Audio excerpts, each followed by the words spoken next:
কি অবস্থা? কিছু কমু না, কোয়ার ভাষাও নাই। বলে কেন কোয়ার ভাষা নাই? মানে সোশ্যাল মিডিয়াতে ঢুকতে পারতেছি না। কি এক অবস্থা বুঝছেন? আর অবস্থাটা যদি শেয়ার করতে যায় অনেক লং সময় ধরে কথা বলতে হবে। আমরা নোয়াখালীরা প্রবাসে যদি হিসাব করতে পারি 4 লক্ষ+ আমাদের প্রবাসী ভাইয়েরা আছে, বোনেরা আছে, যা হোক যে রেমিটেন্স গুলো ফাড়াইতেছে, এগুলা নিয়ে কথা বলতে গেলে অনেক।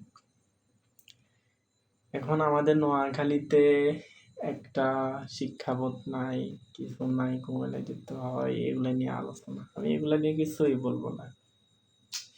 এখন যদি নোয়াখালীর দুই পালায় দেখতে যাই, নোয়াখালীর আয়তন আর কুমিল্লার আয়তন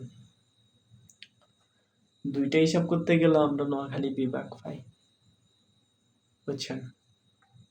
আমরা নোয়াখালী বিভাগ পাই। তো আপনারা আমাদের নোয়াখালীর ভিডিও যদি ভাইয়েরা কেউ দেখে থাকেন তাহলে ভিডিওটা আগুনের গতিতে শেয়ার করবেন। আমরা নোয়াখালীর ঐক্যবদ্ধ আছি এবং থাকবো ইনশাল্লাহ।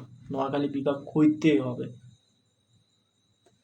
সবাই ভিডিওটা শেয়ার করেন, আর 11 তারিখে দেখা হবে ইনশাল্লাহ।